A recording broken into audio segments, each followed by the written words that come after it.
En Côte d'Ivoire, plusieurs spécialistes s'accordent à dire que la transformation du cacao et le consommé local peuvent apporter des solutions aux problèmes de commercialisation de la fève.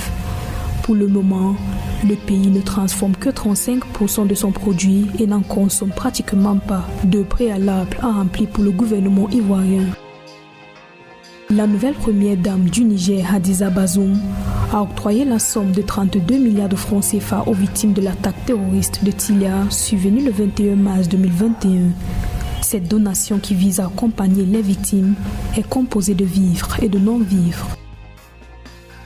Afin de faire face aux effets néfastes du changement climatique, les pays africains veulent mobiliser 25 milliards de dollars au cours des 5 prochaines années. L'objectif est d'accélérer le développement des mesures d'adaptation au changement climatique à travers l'Afrique.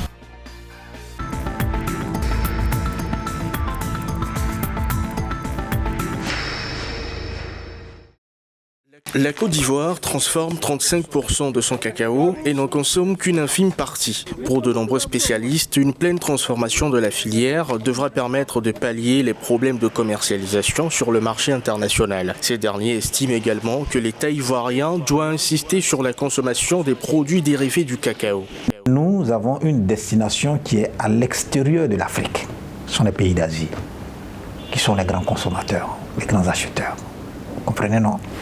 Alors, donc, si ces grands acheteurs-là diminuent, la part, vous voyez que ça va avoir forcément un impact. C'est pour ça que nous devons consommer ce que nous produisons. Les consommateurs du cacao ne consomment pas le cacao pour rien que pour le côté sucré.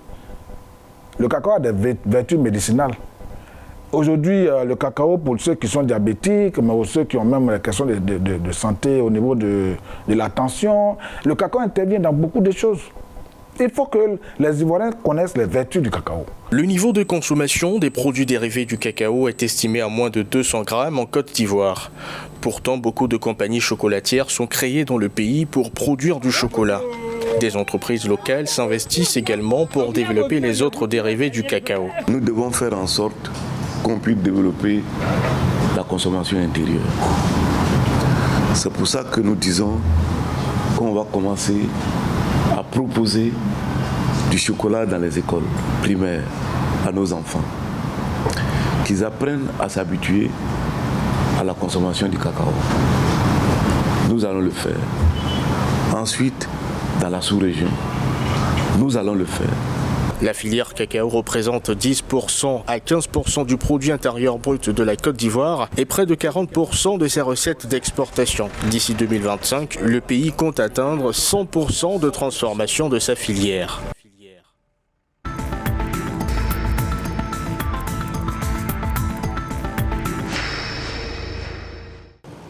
À travers son ONG SADEP, la nouvelle première dame du Niger, Hadiza Bazoum, a fait un don d'une valeur de 32 millions de francs CFA aux victimes de l'attaque terroriste de Tilia du 21 mars 2021. Cette donation qui vise à accompagner les victimes est composée de vivres et de non-vivres et a été réceptionnée dans un site aménagé de Intarakmat où sont réfugiées les familles rescapées.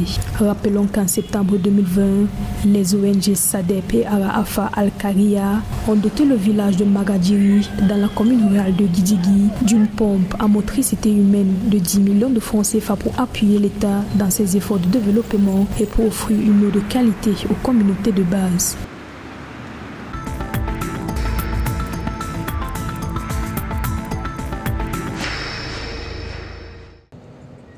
Afin de faire face aux effets néfastes du changement climatique, les pays africains veulent mobiliser 25 milliards de dollars au cours des 5 prochaines années.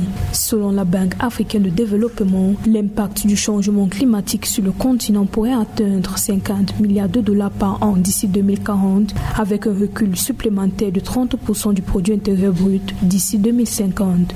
Notons que 12,5 milliards de dollars ont déjà été sécurisés auprès de la Banque africaine de développement dans le cadre du programme d'accélération de l'adaptation. Le solde sera levé au cours des 2 conférences des Nations Unies sur le changement climatique à venir.